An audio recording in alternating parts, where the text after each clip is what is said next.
Hi everyone, I'm Jenna, and today I'm here to share with you my favorite books that I read in 2020.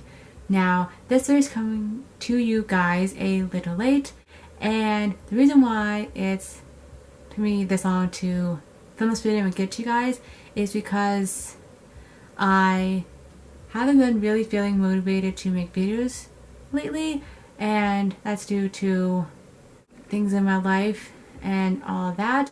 But I figured that since I have a little bit of extra time recently that I would take the opportunity to film this video for you guys, and hopefully it'll put me in a good mood because I'm talking about my favorite books of last year, and hopefully you guys like it too. So without further ado, let's just jump right into the 8 books that I thought were the best of the best that I read last year. So coming in at number 8 is Crash and Burn by Michael Hazan. And this book is about Steve Krasinski, aka Crash.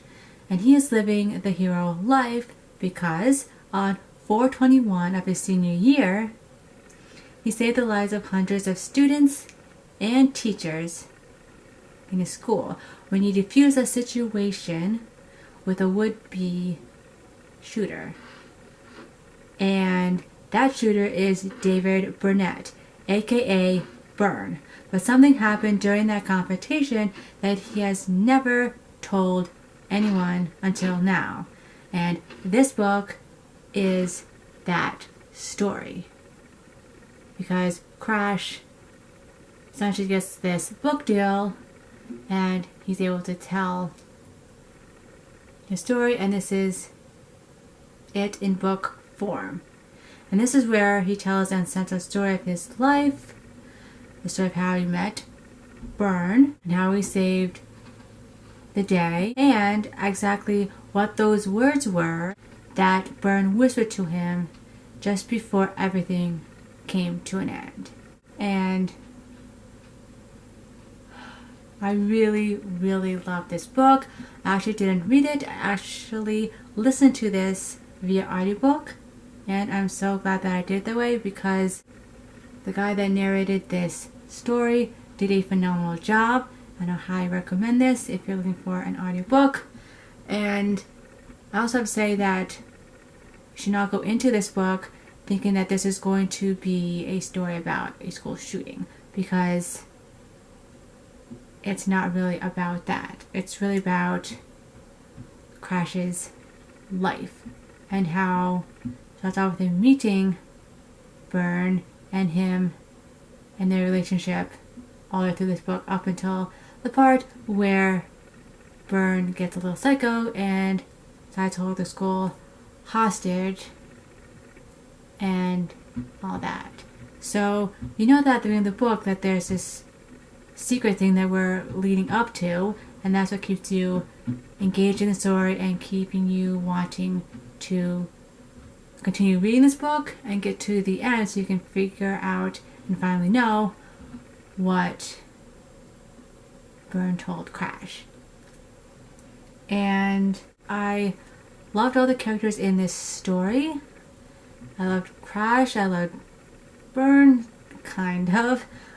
He's a weird character because sometimes he can get all like psycho and just be not normal, but sometimes that's just how people are. And I also liked that, before, that it's uncensored in here, and I loved how that it felt like it was written from a teen perspective, like that you get all the things about girls and sex and drinking and all that stuff that some kids go through during high school. I'm not one of them because I just didn't, but he goes through that stuff and you can see it be told in here and told rawly, and I really appreciate that. So yeah, if you want like a story that's keeps you reading to the end and a story that's raw and real, I would really highly recommend this story. And if you want to, I highly recommend checking out the audiobook as well. Now, coming in at number 7 is Harold and the Purple Crayon by Cratchit Johnson. And this book is a children's picture book. And it's a book about this kid here named Harold. And he has a big imagination and wants to go on this adventure. So he does this by taking with him his purple crayon and using that to draw his adventure that he goes on.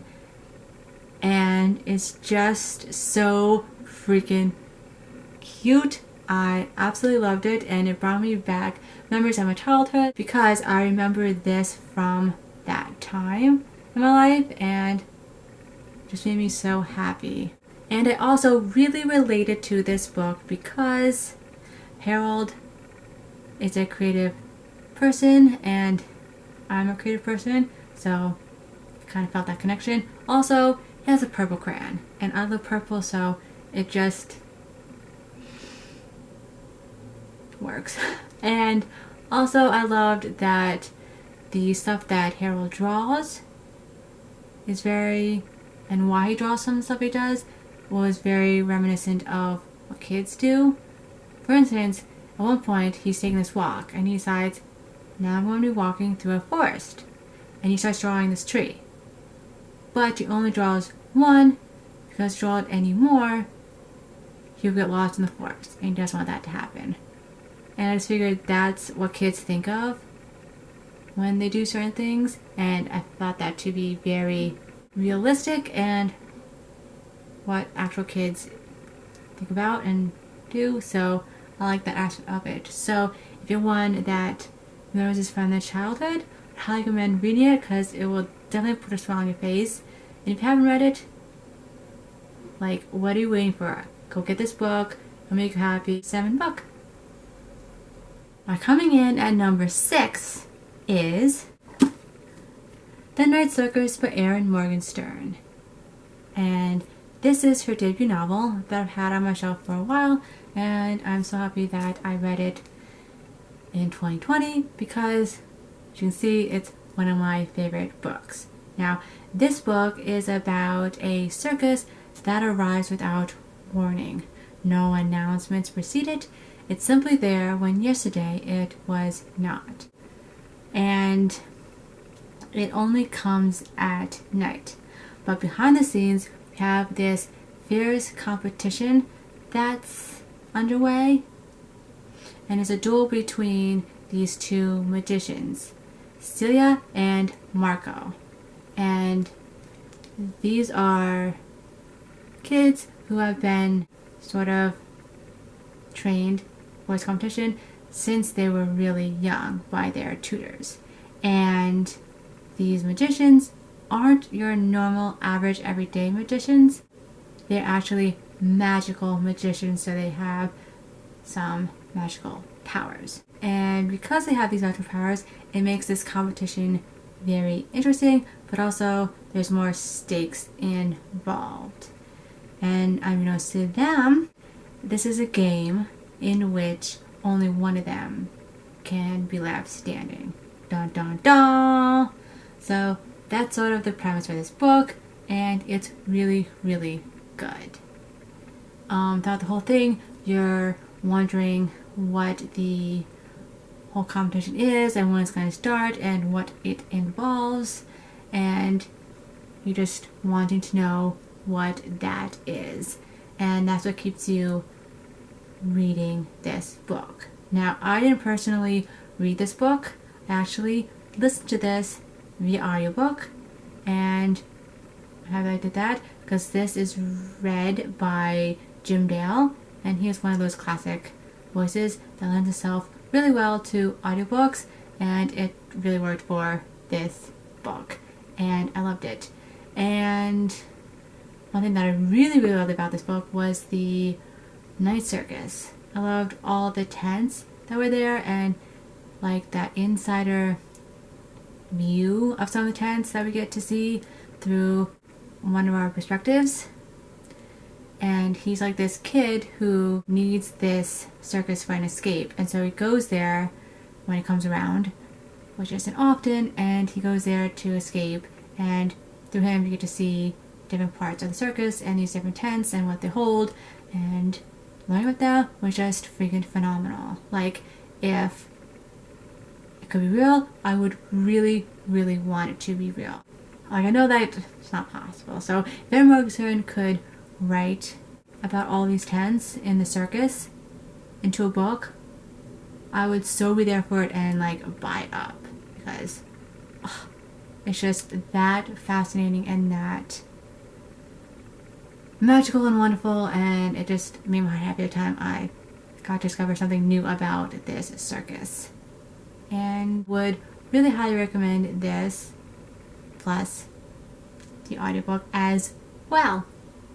Coming in at number 5 is Heartstopper Volume 1 and Heartstopper Volume 2 by Alice Oseman. Now, these two I'm counting as one because I, one, read them both in 2020 and loved them, and also they are just on the same level of goodness that I decided to just stick them together and put them at number 5. So, this is a graphic novel series, and it follows these two boys named Nick and Charlie. And they really don't have much in common. For one, Nick is straight and Charlie is gay. Also, they are 1 year apart, which means that they really don't have a reason to talk to each other.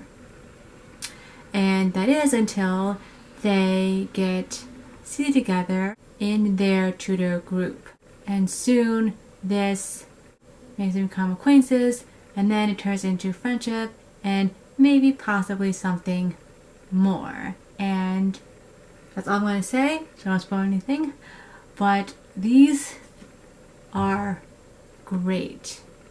I love the first one, and I love Nick and Charlie's dynamic and how they are just so freaking good to each other, and how they are just the sweetest, cutest thing in the entire world, and I just kind of want to be their friend because they just seem like great human beings in general.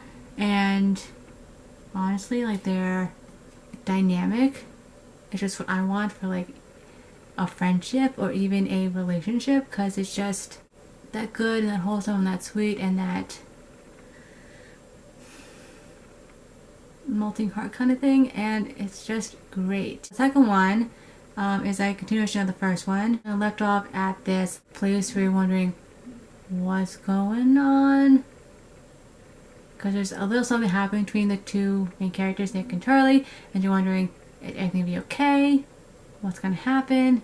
And the second one explores that, and it's just so good, and I can't wait to continue on with this. If you haven't read this, I would highly recommend, because it will just make your heart very much happy.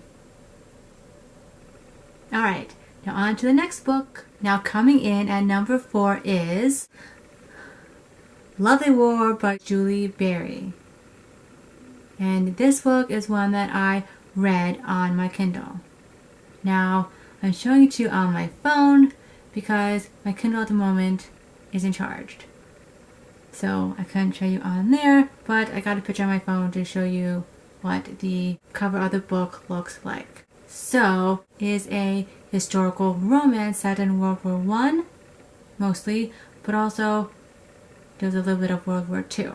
And here, the gods hold the fate and hearts of 4 immortals in their hands.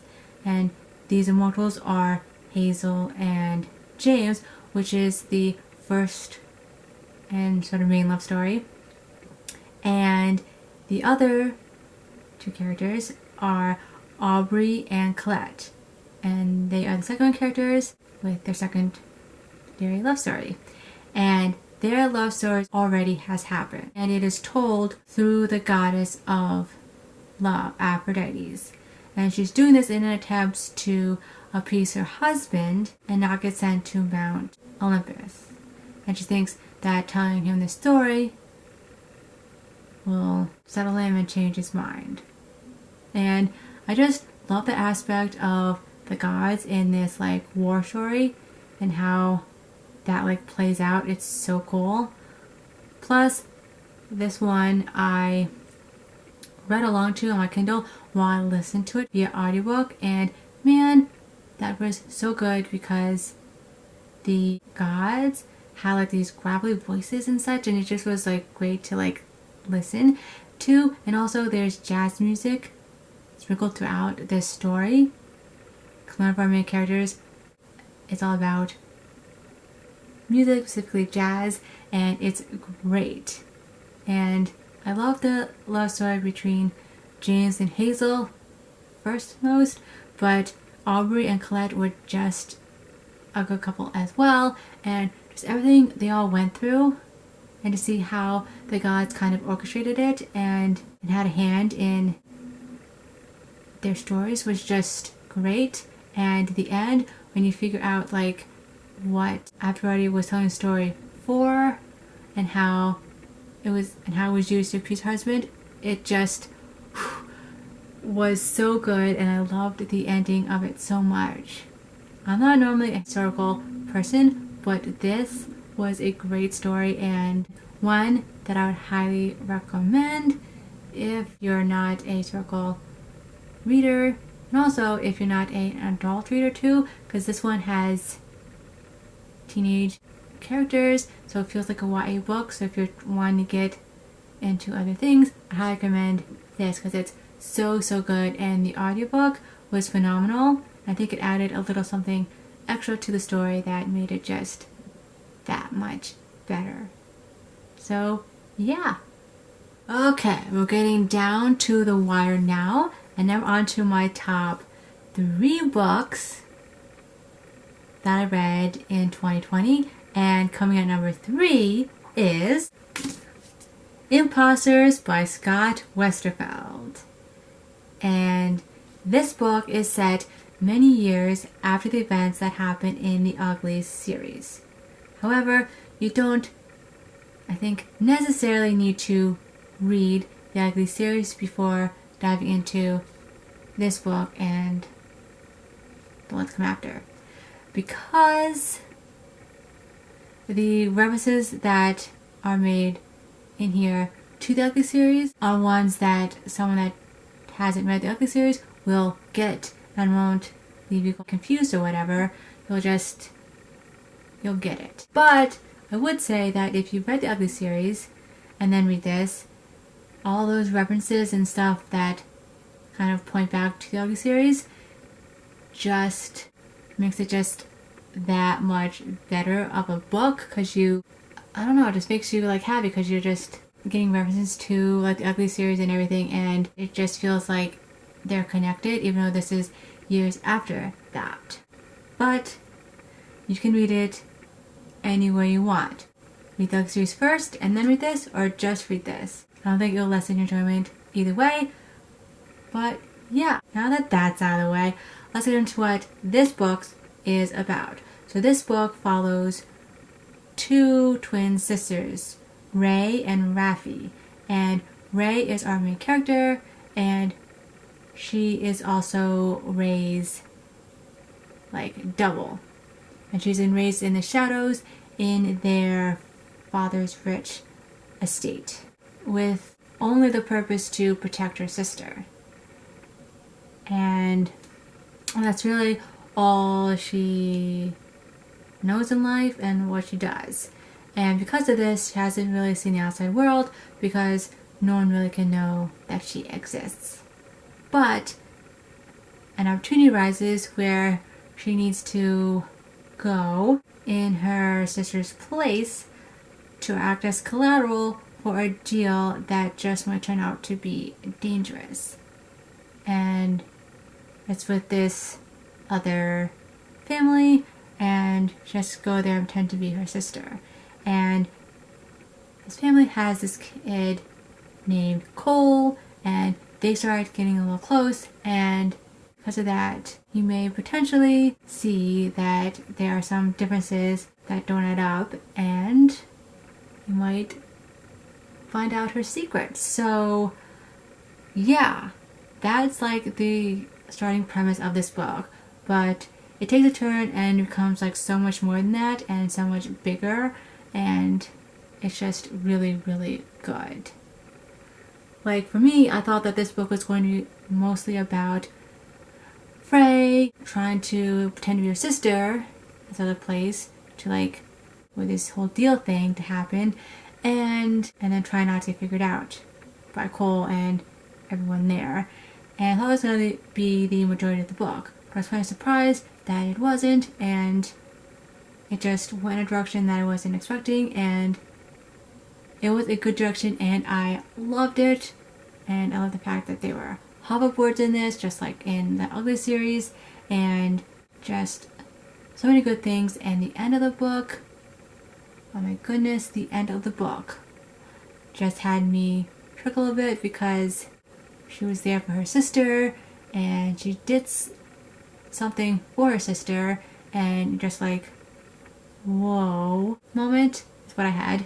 And I just need to know now, like, how is she going to get out, basically, and how is she going to, you know, be okay and all that stuff. So I just can't wait to get hands on the second book and read it and figure out where this story goes. Now, coming in at number 2 is The Fletcher by Beth O'Leary. And this book is a adult contemporary novel, and it follows 2 characters, Tiff and Leon. And it's written in their alternating perspectives. It starts off with Tiffy having a bad breakup with her boyfriend and needing to find a place of her own, because previously she's been living with her boyfriend. And preferably the place that she needs to find is cheap, and she needs to find it fast. But the places that she has looked at aren't great places, and then she stumbles across this ad for flat sharing, where she will be sharing a 1-bedroom apartment with a stranger. And that stranger is the other perspective, which is Leon. However, they will not meet because Leon has a night shift at his job and Tiff works during the day. So when Tiff's at work, Leon's home.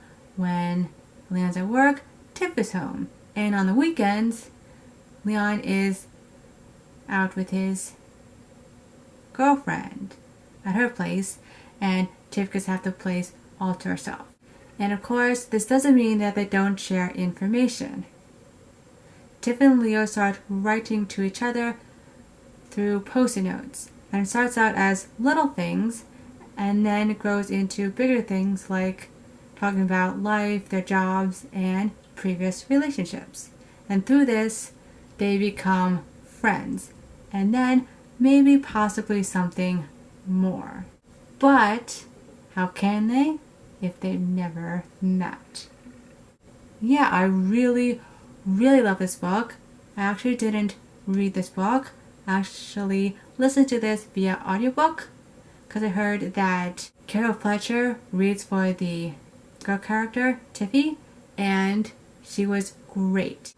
If you don't know, Carol Fletcher is a YouTuber that mainly talks about theater because she works in theater, but she does talk about other things as well. And I just loved hearing her talk and her like voice, and so it just really lent itself to an audiobook, and I'm glad that she got to narrate this one because it just was so good. And the other thing I liked about this book was how these 2 characters sort of slowly met and sort of became friends, even though they really never really saw each other. and I found that really fascinating, and I just loved how different the two characters were, how that didn't deter them from being friends with each other, and I thought that just was a nice touch. And I also loved the fact that Beth O'Leary wasn't afraid to make Tiffy's ex-boyfriend the way that she did, because he is a manipulator and a overall bad person, I would say. I think he does have great qualities in him, but I just liked how she portrayed him because it sort of reflected my own relationship, which I was kind of shocked about, and kind of made me think about my own relationship. And Tiffy is really like struggling to deal with this whole breakup and everything, and it becomes even harder when her boyfriend or ex-boyfriend keeps showing up at different points in her new life over the year, and it's hard for her to fully move on. And yeah, now as you can see, I've tabbed a couple of things in this book, and they're basically about the relationship between Tiff and her ex-boyfriend, and how she like views it, and how since she's like removed from it a little bit, she can see a little clearly how it was a little better. And I especially love the one part where she's talking to her friends and how that whole thing went down, because it's just very cool. And this is the part where she's talking to her friends about the relationship, and they're talking to her about it. And it's just, to me, it was really relatable, especially to my situation. I wish I hadn't said I'd go for a drink with him in October, I said, faced with Mo's listening face. Why did I say that? I'm not sure you did say that. Did you? I think you chose to take it that way, Mo says. But you don't have to see him. You don't owe him anything. Do you two remember all this? I asked abruptly. I'm not imagining it. Poe paused for a moment, but Gertie didn't miss a beat. Of course we did. I remember every bloody minute of it. He was vile to you. He'd tell you where to be and how to get there, and then he'd walk you there because you wouldn't be able to find your way on your own. He'd make every argument your fault, and he wouldn't give up until you were sorry. He'd ditch you and then pick you up again at a moment's notice. He told you you were overweight and weird and nobody else would want you, even though you are clearly a goddess of a woman, and he ought to have felt lucky to have you. It was terrible. We hated him. And if you haven't banned me from talking about him, I would have told you that every bloody day. Oh, I say in a small voice. Is that how it felt to you? Mo asked, with the air of a handyman with unlimited tools trying to patch up the damage done by a bomb going off. I remember being really happy with him, I say, as well as being, really bloody miserable. It wasn't horrible to you all the time, Gertie begins. We wouldn't have been able to keep you with him if he was, Mo goes on. He knew that. He's a smart guy. Tiffy, he knew how to play with you? Gertie finishes. Mo winces at a choice of words. But I think we were happy together once. I don't know why this feels important. I don't like the thought of everyone seeing me in that relationship and thinking I was an idiot for being with someone who treated me that way. Sure, Mo says, nodding, especially at the start. Right, I say, at the start. We sip our wine in silence for a while. I feel very odd, like I ought to be crying, and I sort of want to be crying, but there's a strange tightness in my eyes that's making tears impossible. Well, thanks. For trying. And sorry for making you stop talking about him, I say, looking down at my feet. It's all right. At least that means you would still see us, Mo says. You had to come to this on your own, Tiff. As tempting as it was to bulldoze in and whisk you away from him, you would have just gone back. I mustered the courage to glance up at Gertie. She holds my gaze. Her expression is fierce. I can't imagine how hard she is sticking her word and not mentioning Justin. I wonder how on earth Mo persuaded her to leave me to do this on my own. He was right, though. I would have just pushed them away if they told me to leave Justin. The thought is faintly nauseating. You're doing great, Tiff, Mo says, topping up my wine. Just hold on to what you're figuring out. It might be hard to remember all the time, but it's important, so do your best. Somehow, when Mo says something, it seems to make it true. It is so hard to remember one week with no sudden memories or random Justin appearances, and I waver. I wobble, almost topple altogether and decide I made the whole thing up. Thankfully, Mo is there to talk to. We go through incidents as I remember them, and shouted arguments, subtle jabs, that even subtle ways my independence was eroded. I can't believe how not okay my relationship with Justin was. But even more than that, I can't believe I hadn't noticed. I think that will take a while to sink in itself. So yeah, that's a lot, and I just love that part about it, because I feel like maybe it is talked about in other books, but I just really haven't seen it, and just seeing that, and when I did, I don't know, it just was good for me, I guess, because it made me really think about my relationship. So this book would have been number 1 on my list, but I read this so early in the year that another book later on in the year sort of pushes to number 2. I'm so glad that I read it. Now on to my number 1 book of 2020. Now the number 1 book of 2020 that I have to show you today isn't just one book. It's actually an entire trilogy, and it starts off with book 1 called Scythe, and I have book 2, which is Thunderhead, and I don't have the last book, which is The Toll. Since I listened to these on audiobook, I got the books after I listened to them, and I just haven't gone around to getting the last book, but I definitely want it because I had the first 2 books and it was great. So I'm just going to be holding up the first one and talking about it. So this book is about Earth set very far into the future, and it's a time where humanity has conquered everything. Homelessness, hunger, disease, and even death. And because there are no deaths, there has become this slight overpopulation problem. And to deal with this, years back, humanity created these Scythes that are part of the Arc of the Scythe community, and they're the ones that essentially could decide who lives and who dies.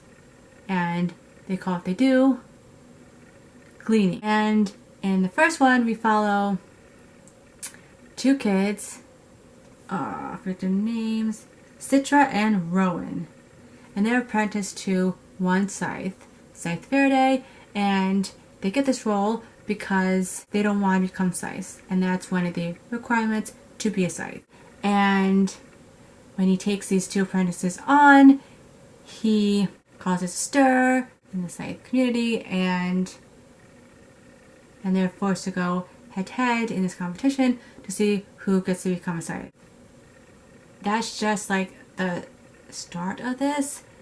It just goes in a direction that you wouldn't expect, and you see more of the Scythe community and how that's run and what it actually entails, which is fascinating. And you see how some of the people may be corrupt and all that, and who the pure ones are in the society. And you also have this AI, which is an intelligent computer, which is more than that. It's basically a sort of consciousness where it protects Earth and also keeps it in line. So it's basically the government and the police all in one, and it just helps humanity out. But the one thing it can't do, I think it decided when it was born, that it wouldn't interfere with the Scythe. And because of this, it's led to a lot of things going awry in the Scythedom. And yeah, it's just really, really good. And each one just builds upon the next one. And when you get finished with Scythe, you'll want the next one to figure what's going on. But even more so, when you finish Thunderhead, you will want the last book, The Toll. Because this one leaves on a very, very much like, what the heck just happened? I need to know what's going on type of thing. And it's so freaking good. When I read these books, it just was like, whoa, these books are on a whole nother level of genius. How things are woven together is just phenomenal. Like, I really, really love this. I loved Rowan and Citra. Hated the things that happened to Rowan throughout this series because these are a whole lot better, but Sally doesn't quite get it. It has been a long time to get one thing, and just devastating and heartbreaking. I loved the AI computer and how it worked and how it communicated with people, and it's great. Please give it a chance and don't dismiss this as just some dystopian book, because it is really, really good and I think different from other dystopian books. And these I listened to via audiobook, and I'm so glad that I did it that way because that book was just fantastic. And one of the guys we have is there's this Scythe that is kind of corrupt, and the way that his voice was in this book was just so good, and I loved it, and it just fit him and his character so well that every time I hear it, I would get like this little shudder on my spine because he's just a horrible character, and you just see like all his manipulations and everything, and just really, really good. And I listened to this via audiobook because it just enhanced the story for me. And yeah, I think I will leave it there before I blabber on for a lot longer. But if you haven't read Scythe trilogy, which is Scythe, Thunderhead, and The Toll, then I would highly recommend you do so. I'm pretty sure you will not be disappointed. So that rounds out the 8 books that were my favorite of 2020. I really hope you liked it. And if you want to talk about any of these books in the comments below, or tell me some of your favorite books that you read in 2020, because I would really love to know. And I will see you soon for a new video. Bye!